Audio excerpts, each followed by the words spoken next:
winning Game 5 by 30 points last night, taking a 3-2 series lead over the Lakers.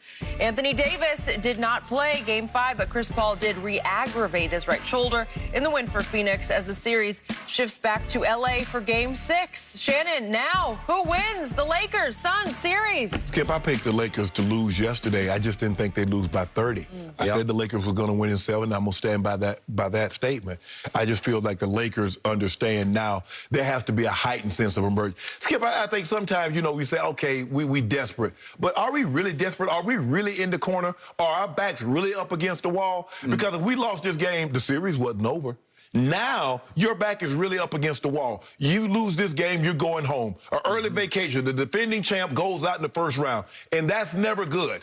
You don't want to be one of those teams. There have been a few of those, Skip, that you win the championship one year and you get bounced the first round the next year. Okay. And look, I don't want to hear nothing about no injuries. The injuries are what they are. There are a lot of teams that are injured now. But at some point in time, everybody that says, no, I want an opportunity, give me my opportunity to show you what I can do. Okay, now you got your opportunity. AD ain't coming back. I don't care if AD gets out there and AD's not playing. AD's not playing anymore this series. So you need to wrap your mind around, like LeBron said. LeBron says, I'm preparing myself as if he's not going to play. Because LeBron knows he's not going to play. I don't know if he saw AD warm up, but he knows, having had that injury, he had the very injury that AD had. And he missed his first year, Skip, 18, 19 games. So AD's missed one game. So AD is 3, 4, at least at bare minimum, the finals away from playing, which we know, I don't think they can get there. I know for a fact they can't get there with the way they're currently constructed. But I expect them to play better. I expect LeBron James to play an outstanding ball game. Now he's going to need someone to come along, because we saw, Skip, even after that performance that Dame had, if you don't get somebody to come along with you, because if you look at the Nuggets, what they have, Skip, they got Yoke gave you 38, and then you got Michael Porter Jr. give you 26, 27. You get Morris. Monte Morris. Comes off the bench and give you, right. You get Austin Rivers. So no matter what you do. Austin Rivers made a couple more big shots last night. Big three in the corner. Big three. His turnover that Dame ended up making a three on that shot. But Skip, the thing is, he's going to have to get somebody to come along with him. Who is that somebody, Skip? I can't give you an answer. I was going to say maybe Schroeder. Hell, Schroeder gave you a blank. He gave you an 0 for 9. He gave you a blank. And he's playing for a contract. Yes. Right? Maybe that's what he's thinking about, Skip. I don't know. But I ain't worried about it. I'm taking LeBron. Just LeBron alone, solo, versus these rising Suns. Because you know what? Because that's the only thing I can put my money on. I can't put my money on anything else. Everything else is a prop bet. They normally give you prop bets because they're probably not going to happen. So I'm going to put my money on the sure thing. Floyd Mayweather to beat the brakes off Paul. Well, I'd say that's a really sure thing. And LeBron James. Really? Yeah. It's as sure as Floyd is? We're going out guns a-blazing, Skip Bayless. Really? We're going down. Okay. Here's what I propose I will do. Just for you, because I like you. I think it's a bull job. I will take Phoenix for 3 cases tomorrow night. If you will also give me a second bet of, if it gets to Game 7, I got Phoenix for 5 cases in Game 7. Hello! How you gonna take? You think you're slick, Skip Bayless? You want to profit 2 cases? Oh, I'll give you 3, but if they lose, you give me 5 in return. I think I got a pretty good shot tomorrow night, but I got a real good shot in Game 7. 3 and 3. 3 and 3? Yeah. Why wouldn't you do 3 and 5? Why we won't do 5 and 3? What's the courage of your convictions? I got 5 cases tonight and 5 cases on when they play Saturday night. You mean Thursday and Saturday? Thursday and Saturday. Okay. 5 and 5. 5 and 5? Let me think about it. So here's the way I put this in perspective. LeBron James, in his postseason elimination games, has averaged 33.7 points a game. Say it again. That is otherworldly. Yeah. 33.7, that is the highest in NBA history. How long the NBA been in existence? 7 months or 70 years? Okay, I'm just checking. Yeah. If we look at his productivity in just this series at age 36, nearing the end of year 18, we see that he scored against the Suns so far 24, 23, 21, 18 in game 4, and then 25 last night. And by the way, I failed to mention this in our opening.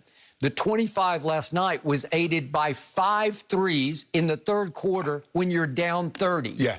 It was all-time empty calorie shooting. You always accuse Dak Prescott of empty calories. Is that not the all-time NBA empty calories? But we got our stroke. We found our stroke. Maybe you got your stroke, but it was the opposite of front running. It's actually back running, where you're just stat padding because they're not really defending with any intensity anymore, but you're just jacking up threes, and all of a sudden you're making threes. 5. You might see a Dame Lillard performance in Game 6 from old GOAT. Because he's got the hot hand now? You might see that. Really? 12 threes?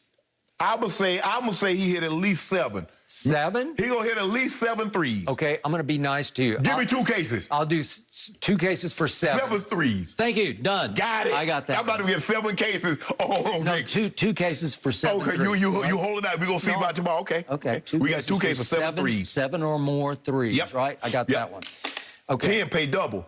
So my point is, averaging 33.7 in elimination games in the playoffs. And by the way, he has never lost a first-round series in his career. Right. A lot of that was because of the cakewalk East that he was in. But you know and I know, he just doesn't do this, right? This has never happened. But now you're facing the uphill climb of you have to do this twice. Okay. You have to go back to Phoenix and right the wrong of the equivalent of the Boston Massacre last night. You remember last time we were down? We were down to Boston. You remember what we did? We had to win on home, and then we had to go back there for Game 7. What we do? Which year are you talking about? Not 2012. His last year. His last year in Cleveland. Okay. You know what he did? Yeah. He went to the Garden. He went home and to the Q, and he went back to the Garden. There was no Kyrie. And did a number on him. Right? It was the baby Celtics, right? It was Tatum and Jaylen Brown, right? They were like 18 years old, Don't do that, right? Weren't they? But they got the lead. They had a 3-2 lead. They played their tails off. That might have been the best that group has ever played. Oh, but you ain't saying no when Jason Tatum dunked on LeBron. You came in here crowing about that. Well, that was one game in the regular season, and he'd gone to Springfield during the day. Remember that for something? I don't remember. It's always something with your guy. Don't do that. Okay, so the point is, I'm looking at LeBron James in year 18 without Anthony Davis. He has now fallen to 1-7 against playoff teams with no AD. Right. Well, Phoenix is legit. I told you yesterday, I'm not sold on them, and I don't think they played their best game last night, as we just broke down. Right.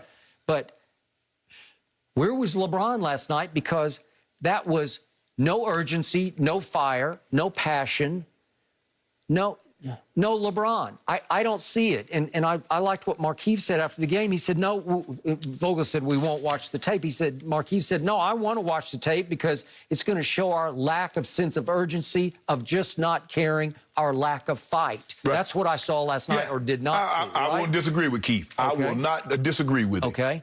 So the point is that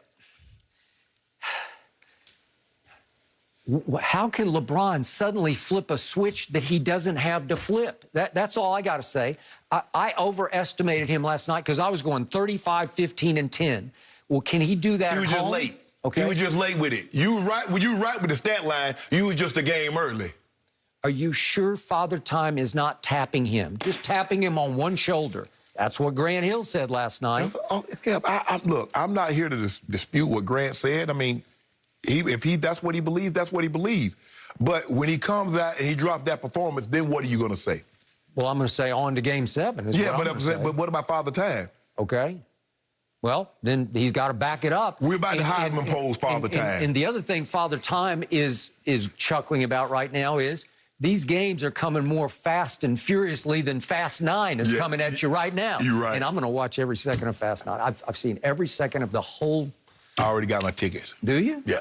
Okay. Well, the cars are the stars, right? Exactly. Okay. So the point is, you better be ready because it's coming tomorrow night, and then it turns right around, and you got to play 2 nights later, 48 hours later. Well, can your body withstand it? Is the ankle still an issue? I don't know. Right. Honestly, honest to God above, I don't know.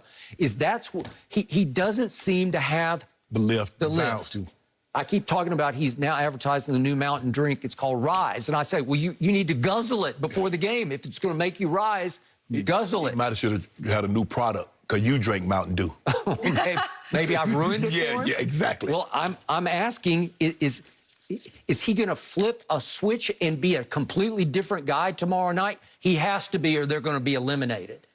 He will be. Can he hit his elimination average of 33.7? Guaranteed. What's the over-under? Is that a guarantee? Oh, he gonna get it.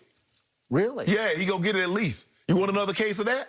I'll do one case that he won't go over. That's 34, so he's got to do 34 If he do 33, if he does 33 or above. I'll take 34 and above. No, 33. Skip, there you go. What is 33.7? What does it round to? No. We don't do no rounding. Well, now you're getting chicken on me. Let me ask you a question, Skip. If I give you $1.50, you gonna round it? I give you $2, I give you $1.50. Well, that's not how it works. Okay, then, okay. It'd be $1.51. Okay, right? it's $1.51. It's $1.51. Skip, come on, Skip. What? I mean, what? Come on.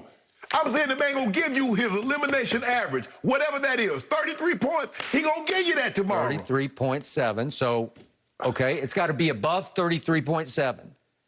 That would be 34, right? How about this here? What's his assist or rebound? I don't know. So he'll give you one more rebound, one more assist. So if he's at 30, so if he's 33, 9, and 9, I win the bet. If he's 34, I win the bet. Well, you should say if he triple doubles, right? No, because he's close to a triple double. He doesn't get a triple double. I mean, if he get a triple double, we already know what that is. Okay. But Skip, you make the bet. See, you make me don't even want to bet you because you make it so. Why 33? And Father Time is touching him as